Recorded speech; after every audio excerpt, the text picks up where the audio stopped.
Let's talk about Doppler ultrasound. Let's explore arteries versus veins on Doppler.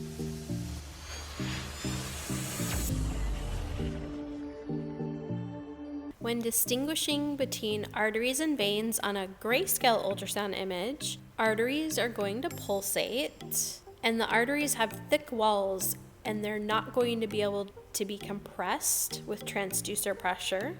The veins will have thin walls and are easily compressed with the transducer. Veins are not going to be pulsatile unless they're near the heart and they have a more pulsatile signal.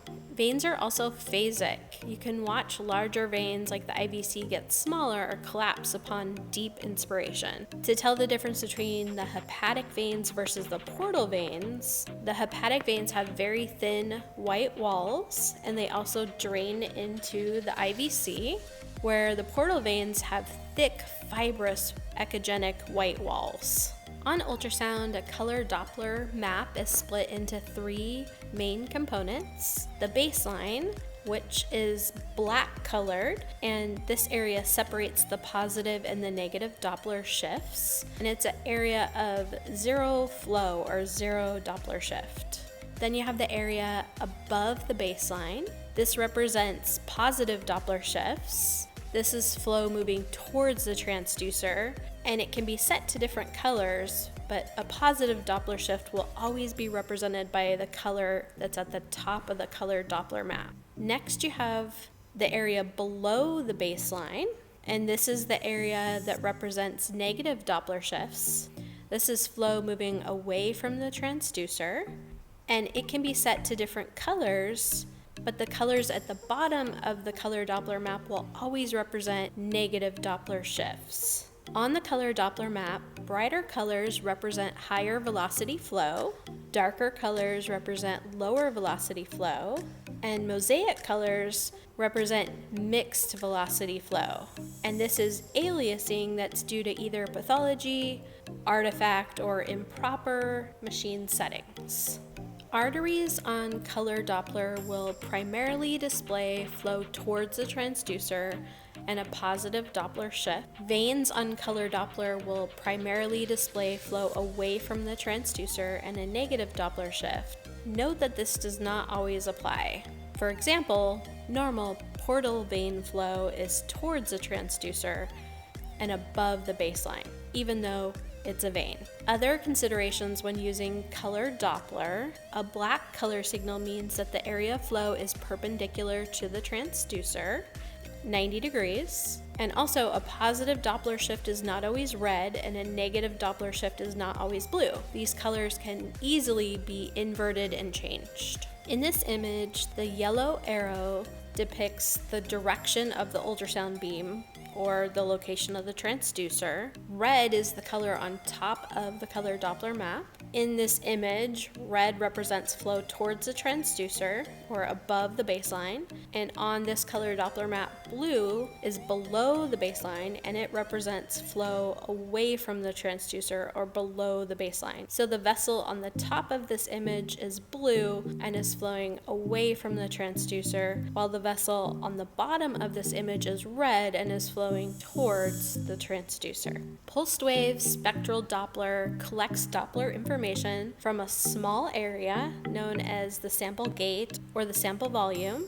and demonstrates the flow characteristics from that region. So flow direction, velocity, shows a waveform pattern, and ultimately also shows the presence or the absence of flow in an area. The flow characteristics are displayed as a spectral tracing, which is known as a waveform. There are characteristic waveform patterns for arteries versus veins, and also for each vessel that's in the body. And any deviation from the expected pattern can indicate the presence of disease. An artery carries oxygenated blood from the heart to the rest of the body. A normal artery is pulsatile. The flow accelerates and decelerates in response to cardiac contraction. You can visualize an artery pulsating on the ultrasound image. Arterial walls are firm and non-compressible. Arteries have three basic flow patterns, dependent on their location in the body and the structures that they supply. And these are triphasic, biphasic, and monophasic. Arterial flow is generally above the baseline, and arterial waveform is divided into phases, which are tied to the contraction and relaxation phases of the heart, which is systole and diastole. Arterial flow is also either high resistance, low resistance, or mixed resistance. Let's explore a spectral Doppler arterial waveform. At the start of systole, there's a sharp upstroke until you reach peak systolic flow, and then you enter the downslope. On the downslope, there's a dichrotic notch, and this is the end of systole and the start of diastole. And then the downslope continues until it goes below the baseline, which represents a reverse area of flow in early diastole. And then the waveform goes above the baseline again for a little bit, representing a small amount of forward flow in end diastole. Note that above the baseline, the flow is towards the transducer, and below the baseline, the flow is away from the transducer. Although it's important to look at the velocity scale that's on your spectral Doppler map to ensure that positive velocities are set above the baseline and negative velocities are set below the baseline, so that you ensure that your spectral waveform map is not inverted. You can see that the waveform is divided into systole and diastole. There's also an area called the spectral window. When this area is open and clear on the ultrasound, then the flow is not turbulent. When this area is filled in, it's a sign of turbulence. Let's talk resistance. Arterial resistance. Resistance is factors that impede or slow the blood flow. And it's the resistance that the blood experiences as it travels through the vessels. Arteries can change their resistance to divert flow towards areas in the body that need it most. And arteries will display either high resistance or low resistance patterns of flow. First, let's talk high resistance. High resistance flow is a more pulsatile type flow pattern, and it's found in extremity arteries and areas that do not need constant blood flow traveling to them. A high resistance pattern has a small diastolic component and an area of flow reversal in diastole. So how do you tell the difference between a high resistance pattern and a low resistance pattern on spectral Doppler? Look at the waveform and find diastole. If there's little to no diastolic flow present, the pattern is a high resistance waveform. If there's a high amount of diastolic flow, the waveform is low resistance. Low resistance flow is for organs that need continuous flow going to them, such as the brain via the internal carotid artery, the kidneys via the renal arteries, the ovaries via the ovarian arteries, and the testicles via the testicular arteries. All of these display a low resistance pattern. With a low resistance flow pattern, the flow is sustained throughout both systole and diastole, which allows a constant source of blood flow. A low resistance pattern has an increased diastolic component.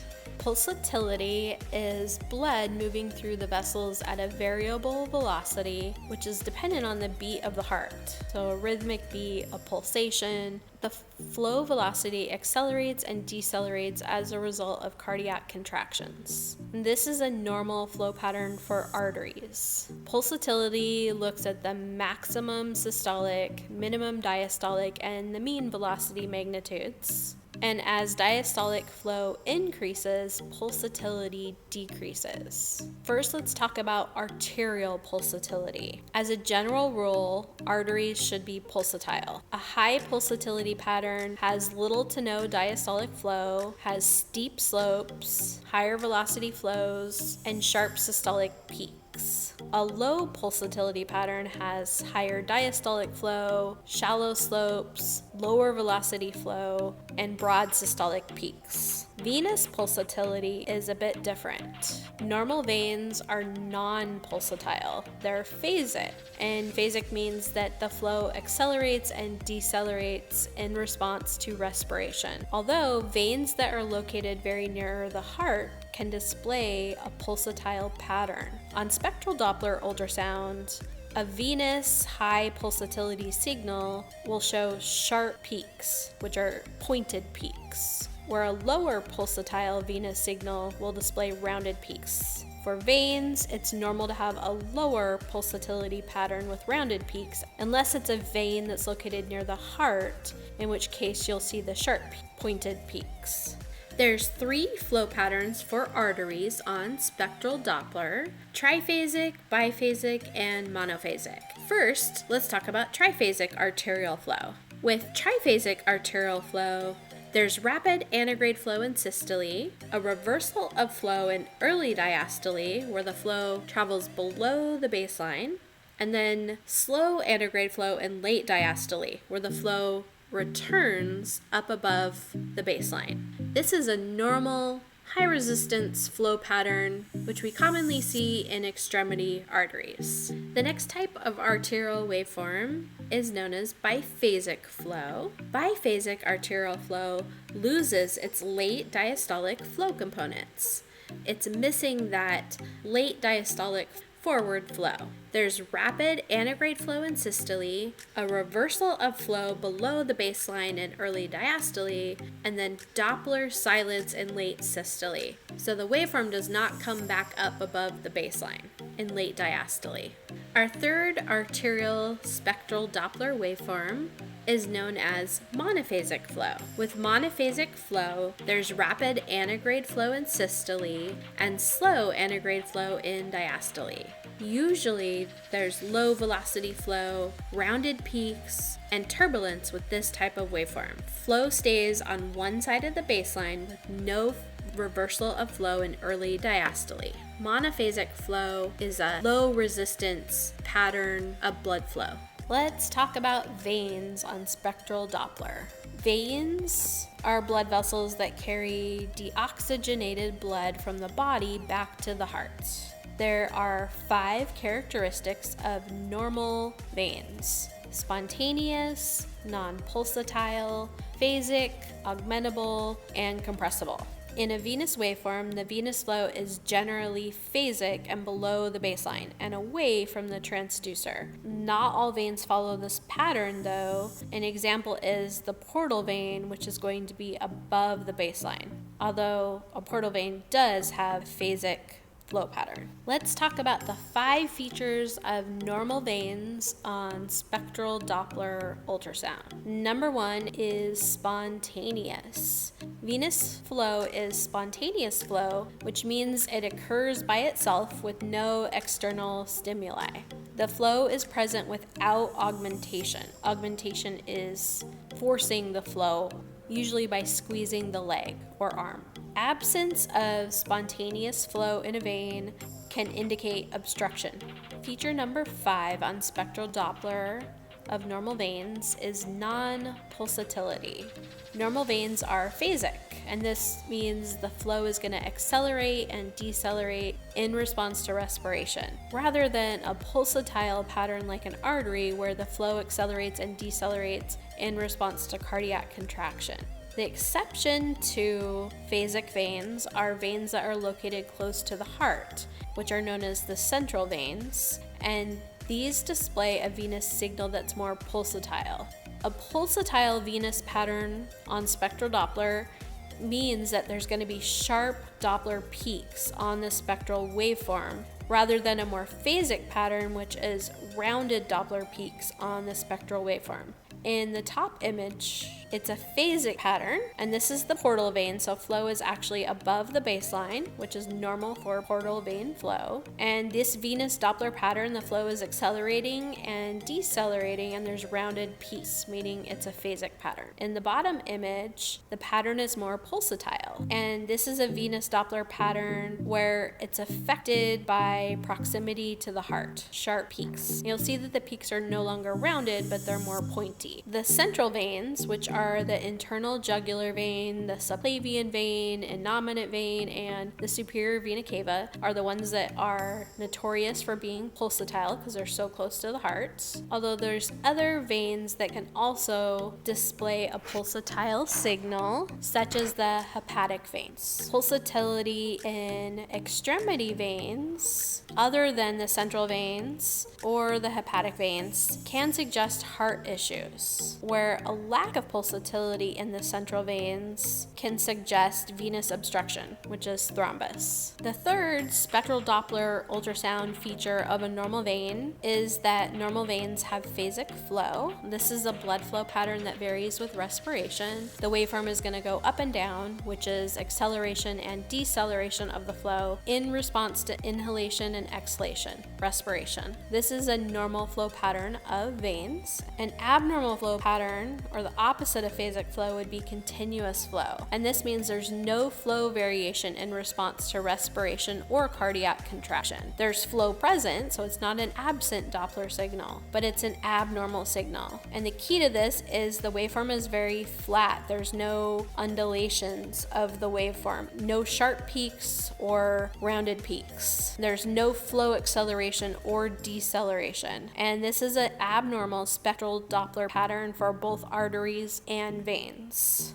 The fourth sign of a normal vein on spectral Doppler ultrasound is augmentation. Augmentation is when blood flow velocity increases with distal limb compression. So either squeezing the calf or the arm below the area that you are interrogating with the transducer. Augmentation is displayed as a rush of blood that is visible on the spectral Doppler waveform. And you can see in the waveform where it says augment, that peak of flow is that rush of blood. Augmentation confirms patency, which is openness of the veins between the site of where the transducer is taking the Doppler signal and the site where the compression is happening. Absence of the augmentation signal indicates that there's obstruction, which is thrombus, between the transducer and the site that's being compressed. The fifth feature of a normal vein is compressibility. Normal veins have thin walls compared to the arteries, and they easily collapse with transducer compression. The transducer is used to compress the veins while in a transverse